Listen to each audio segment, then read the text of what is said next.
Help support the show by joining the Patreon or becoming a YouTube member. Also, hit that like button and subscribe if you want more Browns-focused content.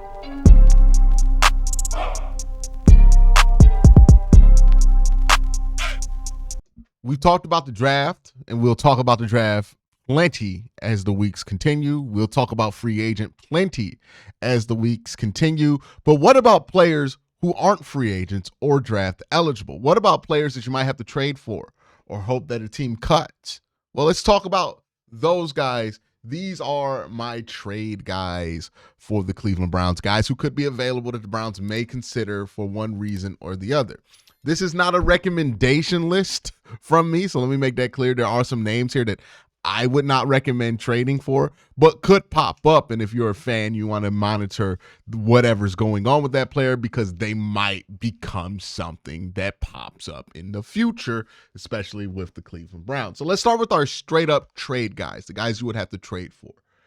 Garrett Wilson is probably the hottest name going around. Former Ohio State Buckeye, a wide receiver we know the Browns were interested in when they had a first round. I believe he was in that draft that we traded the pick away to get Deshaun Watson, right?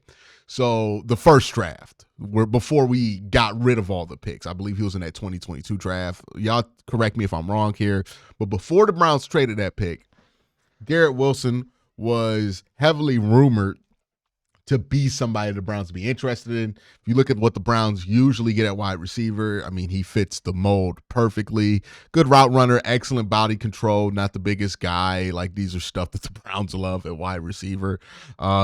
I think having somebody like him would be good for the Browns because I think they need more go out and get them guys, right? Guys who can get a 50-50 ball, guys who can make those kind of big chunk plays down the field. Jerry Jeudy's not really a spectacular catch guy. Garrett Wilson is a spectacular catch guy. The problem with Garrett Wilson is that he hasn't really proven to be much else outside of that. But he is somebody who is not happy with their current fit in New York and could be available for the Cleveland Browns. So Garrett Wilson, definitely somebody to keep an eye on. Let's talk about some quarterbacks real quick before we get to the other wide receivers I would mention.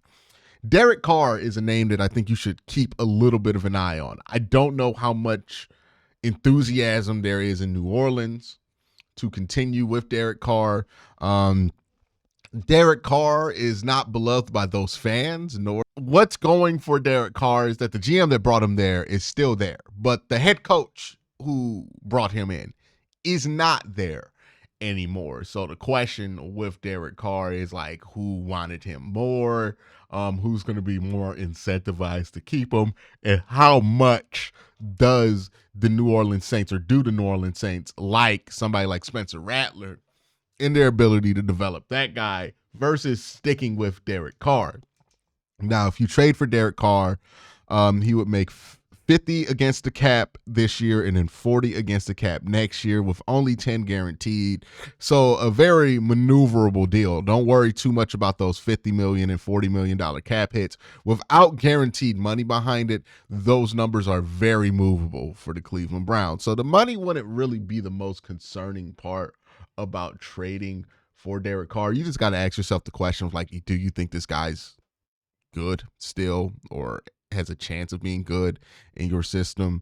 There's some reason to believe it works. Derek Carr does have good arm talent. He has had success in the West Coast offense before. His natural fit would be a West Coast offense. He certainly is more not movable, but athletic than like a Kirk Cousins or somebody else that you could bring in, while also still being a veteran that you can bank on a little bit. But the results just haven't been great from Derek Carr over the last couple of years.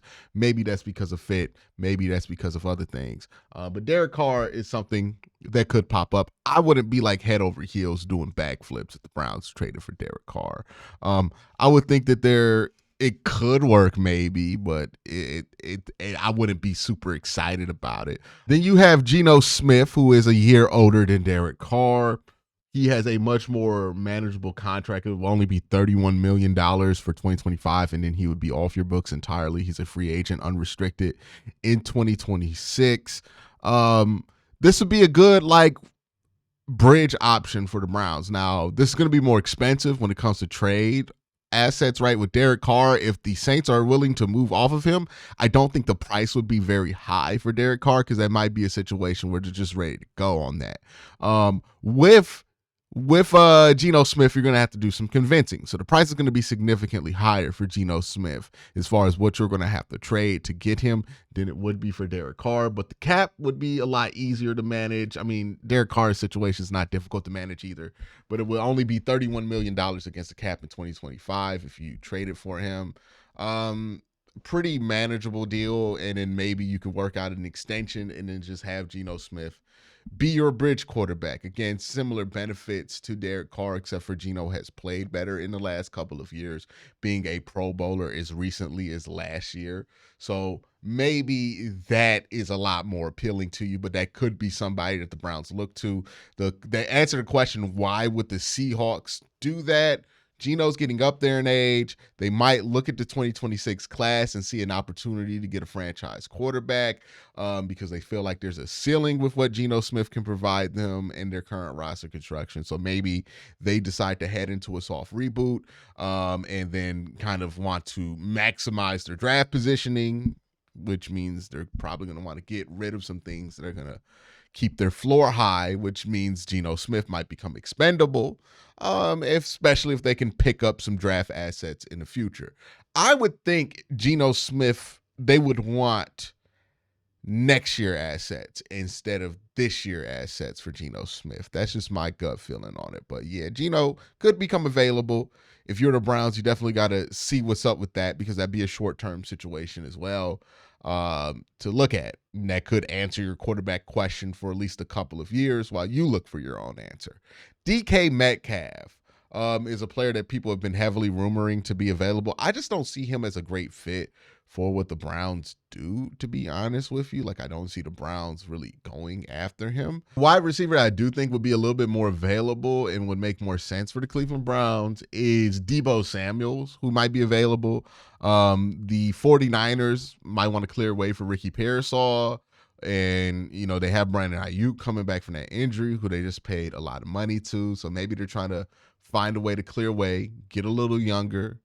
And the Browns want to get a veteran in that wide receiver room because they don't have any veterans in that wide receiver room. So this could be a good match. You know that Deebo is going to fit your offense because he's coming from San Francisco. So this would make sense. The question is, like, are the Browns in a position where they should be trading for somebody like Deebo Samuel, right? Like, how much is that going to cost you? And is the price going to be worthwhile or not? Given that I don't think Deebo's cap situation is terrible, I don't think you will get a discount because the cap situation is terrible. I think it'll probably be like a third, maybe a second for Deebo. And at that price, it's a little high, right? But if you say a 4th round pick for Deebo, yeah, go ahead and do that.